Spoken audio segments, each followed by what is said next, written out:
À présent, j'aimerais introduire l'intervention de Pascal Jacob. Donc, Cathy Giraud, vous avez parlé effectivement de ce sujet crucial de l'accès aux soins et de la continuité des soins.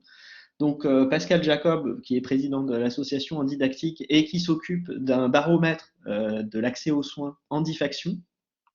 Pascal, je te propose d'intervenir pour nous expliquer à la fois quels ont été les enjeux que tu as rencontrés avec Handifaction lors de cette crise sanitaire et les enjeux que tu rencontres encore aujourd'hui. Quels sont les enjeux qui ont été soulevés?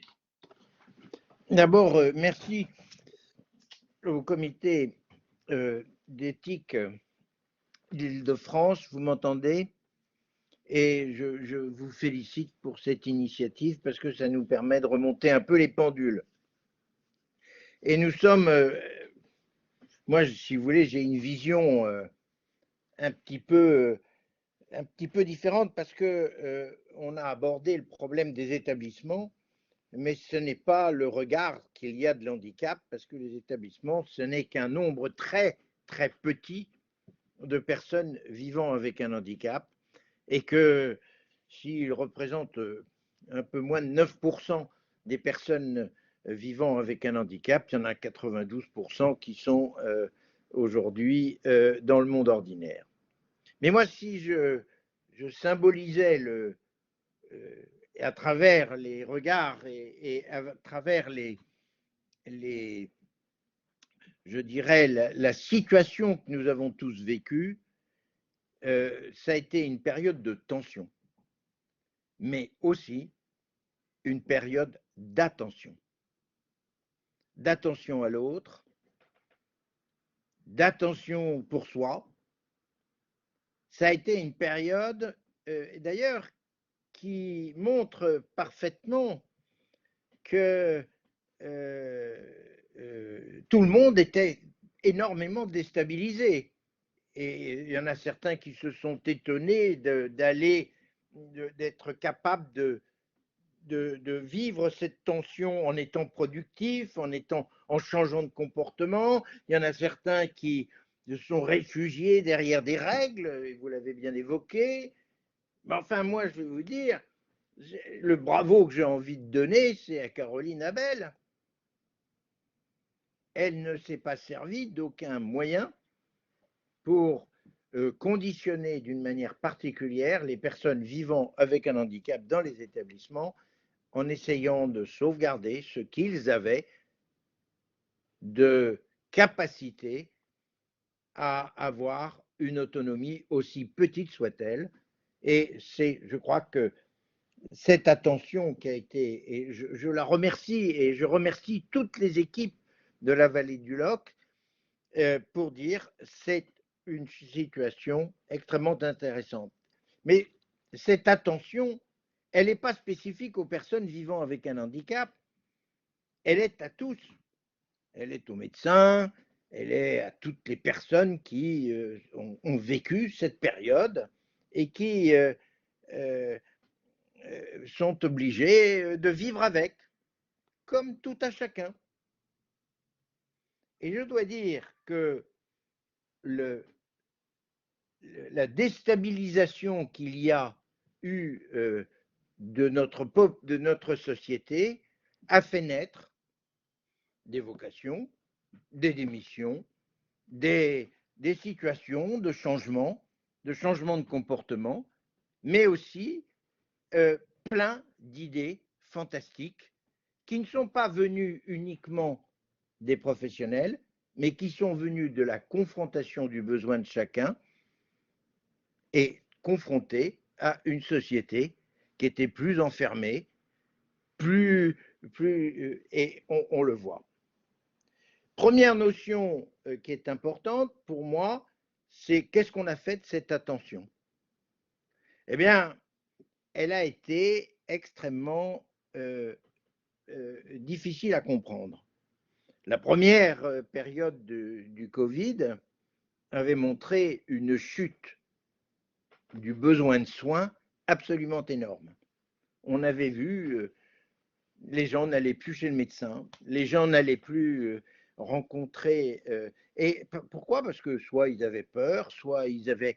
Et il y a eu une première période qui a été, et la majeure partie des gens n'allant pas chez les médecins se trouvaient dans des conditions qui faisaient qu'ils essayaient d'avoir recours à un endroit où, qui était l'hôpital.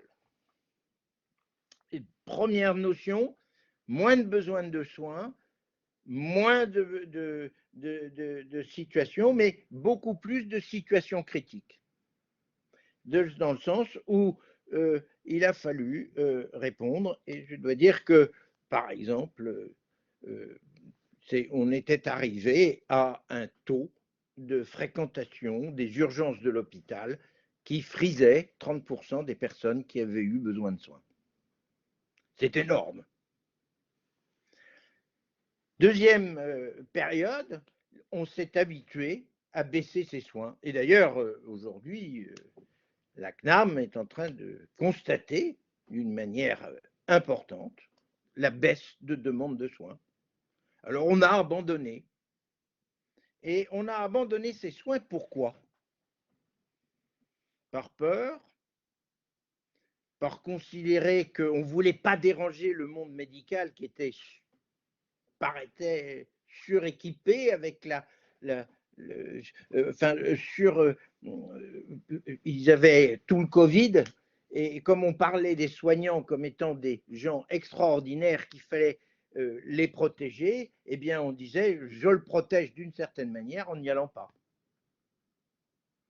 Et ça, c'était une des raisons. Je ne vais pas déranger un médecin pour mon petit bobo ou pour mon petit besoin. La deuxième chose qui était arrivée aussi, c'est que la personne qui vivait avec un handicap se dit bah, je vais attendre et peut-être qu'à un moment donné, ça sera plus opportun et finalement, je vais peut-être moins bien me faire soigner parce qu'on n'aura pas le temps de s'occuper de moi. Et alors ça aussi, ça a été un comportement que nous avons vu et que nous le voyons toujours, mais plus pour les mêmes raisons.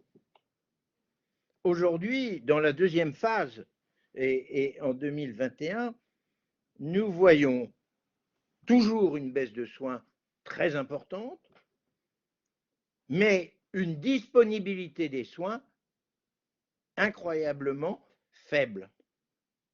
Faible, c'est-à-dire des services, des médecins, des soignants, je prends par exemple un exemple que j'ai vu la semaine dernière où on en avait parlé avec le ministère de la Santé, les règles qui empêchaient les personnes d'aller vers un lieu de soins, eh bien, on les a compliquées plus. Alors, au départ, eh bien, on devait donner avoir eu les vaccinations pour avoir droit d'aller à l'hôpital. Et l'hôpital a pris la décision, ben non, les vaccins ne sont plus suffisants, il faut un test antigénique du dernier moment. Et la personne handicapée ne pouvant pas le faire, ben, elle n'y est pas allée.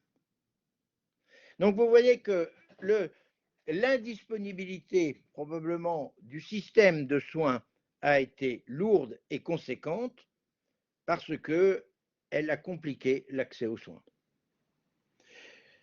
Cette baisse de soins, qui s'est retrouvée une baisse d'activité qui n'est pas propre uniquement à l'hôpital, et qui est bien sûr dans la médecine de ville, et là, nous pouvons voir qu'il y a eu deux éléments très lourds.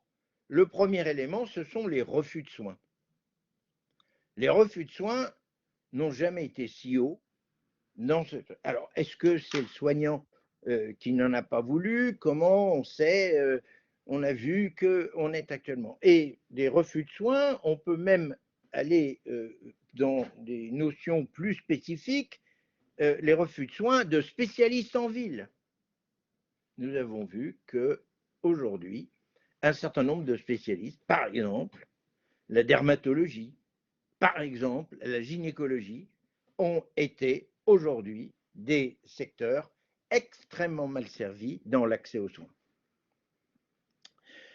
Cette difficulté était déjà lourde. Les refus de soins représentent aujourd'hui presque 25% des personnes vivant avec un handicap qui ont eu besoin. Mais le deuxième point qui est assez important, c'est le non-soin n'a pas été que des refus. C'est qu'il y a beaucoup de personnes qui n'ont pas pu aller se faire soigner parce qu'il n'y avait pas d'accompagnement disponible pour le faire.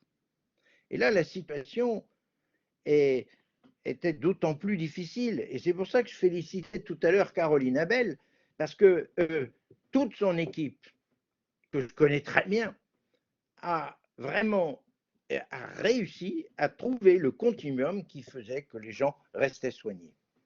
Eh bien, ça n'a pas été le cas de la France, puisque presque autant, voire même plus dans certaines régions, le non-soin a été dû à l'incapacité d'accompagner.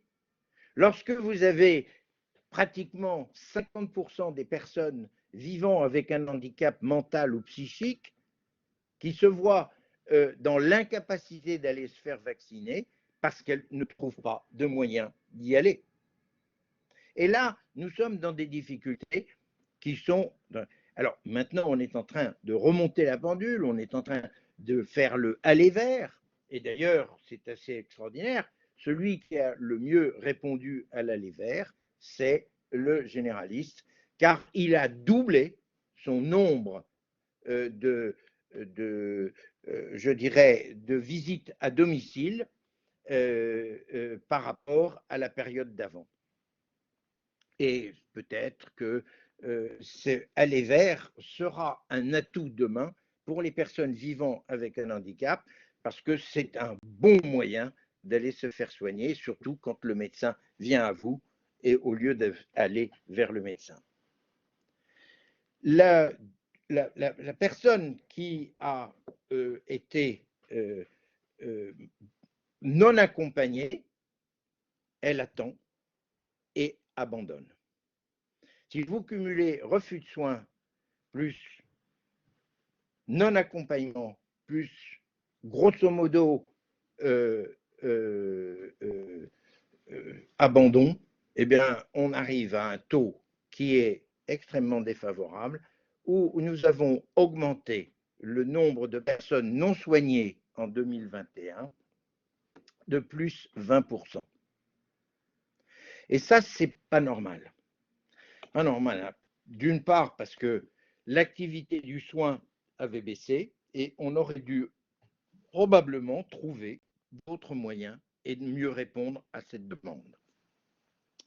La personne vivant avec un handicap en établissement, comme je vous le disais, a plutôt été mieux accompagnée, mieux soignée, et je dirais, elle a eu un entourage qui lui a donné des possibilités d'éviter les drames. Par contre, ceux qui vivent dans le milieu ordinaire, ceux qui vivent dans leur famille, ceux qui sont accompagnés par le médico-social à domicile, ou dans les CESAD, ou dans les SAMSA, il y a eu une énorme difficulté à organiser entre les services d'aide à domicile ou entre les services de CESAD et de SAMSA et entre la famille et les professionnels qui n'étaient pas de bons décideurs et qui ne sont pas arrivés à se coordonner. Ce qui a fait que les gens qui vivaient dans le monde ordinaire ont été moins bien soignés, beaucoup moins bien soignés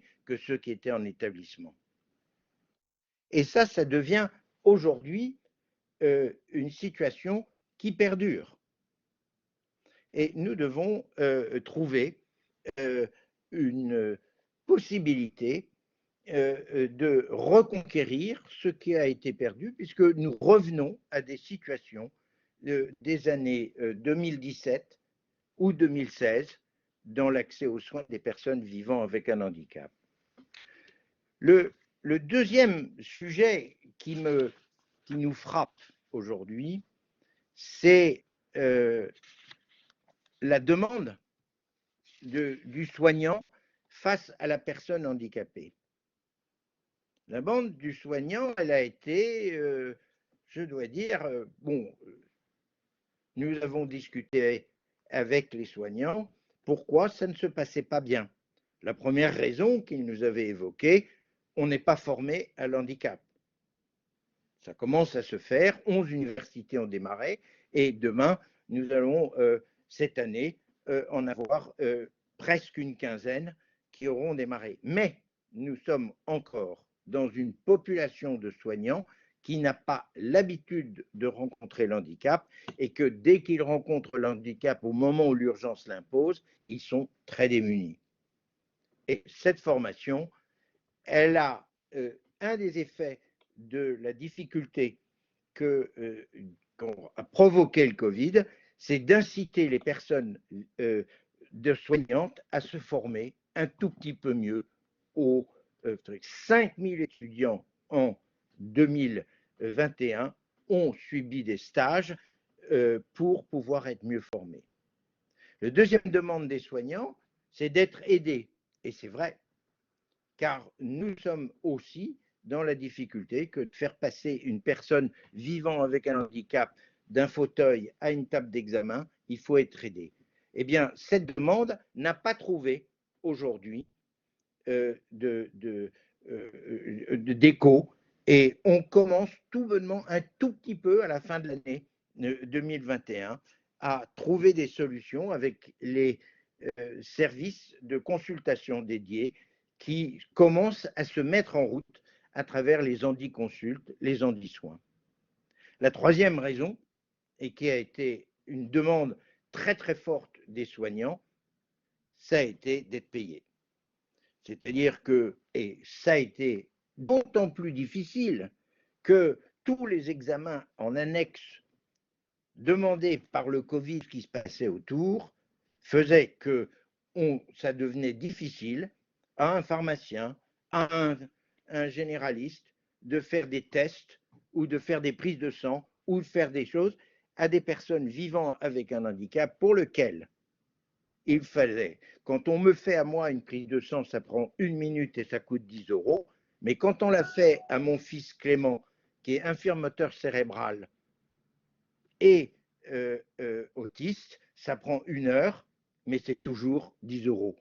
Donc aujourd'hui, nous sommes en train de travailler et on est en train, ce qui a probablement été le plus bénéfique dans cette période, ça a été la prise de conscience, d'une part de la part des soignants de ce qu'ils voulaient et d'autre part de la part des services de l'État de savoir comment leur répondre. Et je dois dire qu'aujourd'hui, que la Caisse nationale d'assurance maladie a pris vraiment le taureau par les cornes pour nous préparer des réponses qui ont commencé d'ailleurs. On a vu les visites blanches, on a vu et ceci est en train de se construire. Le dernier point sur lequel je voudrais vous sensibiliser, et là, je me suis rendu compte que nous étions dans des difficultés majeures. La personne vivant avec un handicap est très souvent démunie parce qu'elle n'a pas de médecin traitant. Et quand on a un médecin traitant, on est soigné à 85%. Lorsqu'on n'a pas de médecin traitant, on est soigné à 30%. Mais ce qui s'est passé pendant la période du Covid, ça a été une baisse du nombre de médecins traitants, c'est-à-dire que beaucoup de gens ont été occupés à autre chose, ou ont été invités à travailler avec l'hôpital, ou n'ont pas trouvé de médecins traitants. Et là, nous avons eu une crise majeure. Aujourd'hui, la Caisse nationale d'assurance maladie est en train de reconstruire une tarification pour le médecin traitant qui tient compte de tout ce que peut apporter comme lourdeur de contact et de suivi médical des personnes vivant avec un handicap. Donc, moi, je dis qu'on a eu une loupe qui était déjà très grande en visionnant l'accès aux soins que nous avons vu dans les rapports de 2013 et de 2014, mais on a une loupe encore plus grande sur tous les défauts que peuvent recevoir aujourd'hui l'accès aux soins des personnes vivant avec un handicap avec le Covid. Mais ce n'est pas que négatif. Cet aspect de loupe nous a permis de commencer à travailler sur des chantiers qui étaient devenus impossibles. Seule une chose que je voudrais dire, nous avons, et j'invite un maximum de personnes à en prendre conscience, c'est qu'aujourd'hui, la situation des personnes vivant avec un handicap, selon des handicaps moteurs, selon un certain nombre de ceux qui avaient des continuums et des suivis, était très déjà en pleine progression et on avait des résultats. La période du Covid a été particulièrement difficile pour les personnes vivant avec un handicap mental, psychique, autistique et cognitif. Et là, nous avons une baisse globale de l'accès aux soins de 20%. Et là, nous avons à remonter une pente parce que l'indisponibilité du service pour des personnes plus difficiles à soigner a été criante et il faut qu'on continue à se battre pour changer ça. Voilà ce que je voulais vous dire. On a bénéficié de la tension, on a bénéficié de l'attention pour être plus proche et mieux connaître. Et nous avons des résultats aujourd'hui qui sont certes assez difficiles à entendre, mais nous savons aussi ce qu'il faut faire pour changer. Merci. Je te remercie, Pascal, et je te remercie beaucoup aussi de ton soutien avec Handifaction, qui est partenaire du groupe de ce groupe de travail, hein, qui s'est créé pendant la période de crise sanitaire. Peut-être une question, et puis ensuite il y a une question qui a été posée dans le chat que je te poserai, et Cathy Giraud peut aussi proposer des éléments de réflexion sur le sujet. Mais la question que je voulais te poser, c'était à propos de la téléconsultation. Est-ce qu'on a vu augmenter la téléconsultation pendant cette période de la crise sanitaire? Qu'est-ce que ça a changé? Est-ce que ça s'est installé durablement ou est-ce que ça a été simplement un pic et puis ensuite c'est retombé? Voilà. Est-ce que ça facilite l'accès aux soins des personnes en situation de handicap et qu'est-ce que tu en penses? Alors, la téléconsultation est née dans la première vague et elle s'est multipliée par 100, par 200 et elle a été de tout ordre.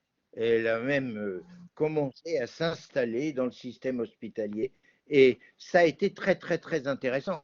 Il y avait même des consultations de psychologues, il y avait un certain nombre d'autres choses qui ont été, et par la volonté. Alors, pourquoi ça a été aussi rapide? Parce que c'était le seul moyen à un certain nombre de médecins de faire les actes, parce qu'ils n'avaient plus la possibilité de les faire autrement.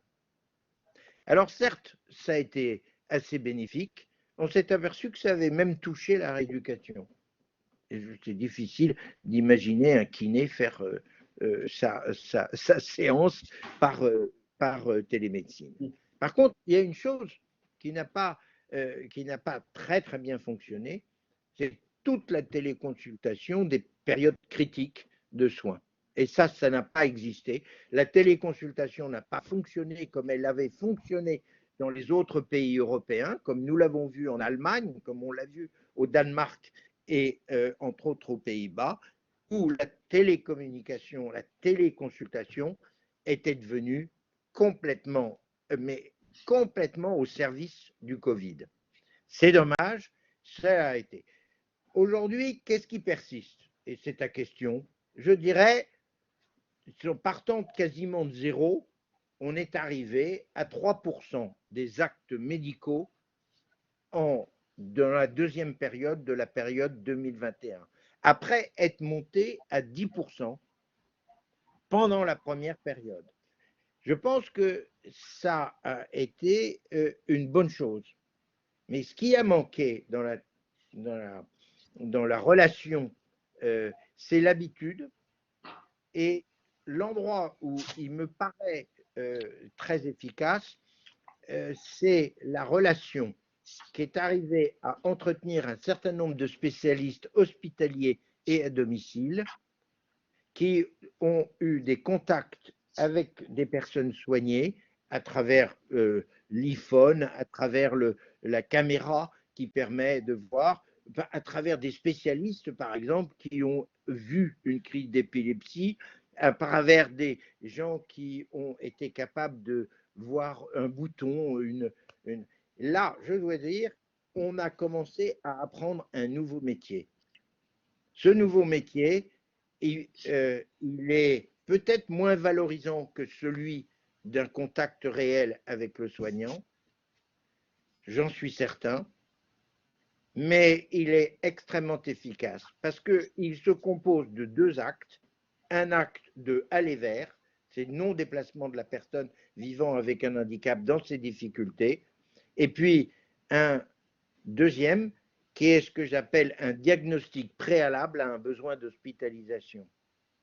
Et ça, c'est très important. Et il faudrait que nous arrivions à éviter que des quantités de personnes aillent à l'hôpital où s'y passe simplement, vous savez, 80% des gens qui vont à l'hôpital aujourd'hui ressortent dans les 6 heures après sans avoir eu aucun soin hospitalier parce qu'ils avaient simplement besoin d'être assurés. Donc aujourd'hui, cette communication avec la personne évitait largement la fréquentation. Aujourd'hui, il y a un problème, c'est que la fréquentation des urgences par les personnes vivant avec un handicap a divisé par 6. On était à 30% pendant la première période, on est descendu à 6%. Et ça, c'est pas possible. Et je pense que c'est tous les réflexes qui ont été chez les personnes vivant avec un handicap. Si je vais là-bas, je vais peut-être attraper le Covid. Si je vais là-bas, je vais trouver des gens indisponibles.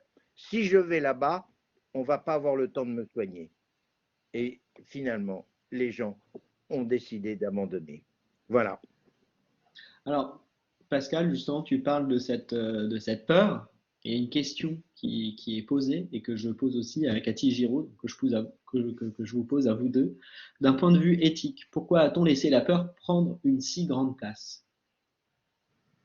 Mais elle n'est pas, pardonne-moi Cathy, mais je voudrais simplement dire, elle n'est pas spécifique aux personnes vivant avec un handicap. C'est une peur réciproque, c'est une peur de tout le monde, et il suffisait de regarder comment on regardait une personne qui ne portait pas son masque quand c'était obligatoire dans la rue, en se disant c'est une personne qui va me donner la maladie. Je pense que cette peur, elle n'a pas été gérée parce qu'elle appartenait à tout le monde. Et je dirais que appartenant à tout le monde, c'est difficile de se gérer soi-même et d'aller donner des conseils aux autres. Mais aujourd'hui, je crois que cette peur, à travers ce qui nous a permis de nous rassurer et surtout à travers tout ce que l'on a appris de cette peur dans le système, eh bien, elle s'installe dans des gestes réflexes qui sont peut-être un peu plus sécuritaires, peut-être un petit peu liberticides, mais qui permet d'avoir plus confiance dans la société. Comme dans la société, il y a peu de gens qui vivent avec un handicap dans une société ouverte. Rappelle-toi ce que l'on disait ensemble. Eh bien, peut-être que ça va nous permettre demain d'ouvrir nos portes et de faire en sorte que des personnes vivant avec un handicap n'aient plus peur de la société parce qu'elle sera devenue accueillante et accompagnante. Merci Pascal. Cathy, est-ce que tu as une réaction sur cette question? Oui, un petit peu différente parce que encore une fois, d'un autre point de vue qui est plutôt celui que je peux avoir de l'animation de groupes éthiques. Ça rejoint un petit peu la notion du doute. Pour moi, la peur, le doute, ce sont des sentiments qu'on peut ressentir et justement, Je trouve que c'est intéressant de mener des débats éthiques parce que ce ne sont pas des mauvais sentiments, forcément. La peur, avoir peur ou douter, c'est des choses, sont des points de vue presque, enfin des façons d'être ou de réagir à une situation qu'il faut entendre et qui permettent justement de réfléchir à la place que peuvent avoir ces sentiments, la confrontation à d'autres sentiments, d'autres personnes qui peuvent, elles, mettre la liberté au-dessus de tout.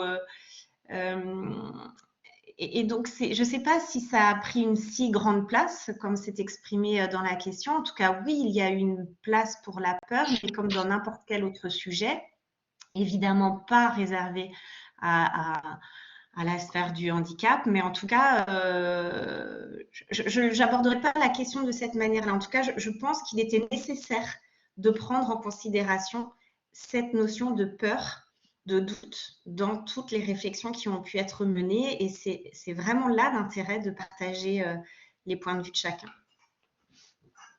Merci beaucoup pour ce partage. Enfin, ces idées, effectivement, c'est une question de point de vue. Je trouve que c'est intéressant. Cette notion, en tout cas, c'est l'objet des réflexions au comité d'éthique. C'est l'objet de l'éthique telle qu'on la conçoit à l'espace éthique.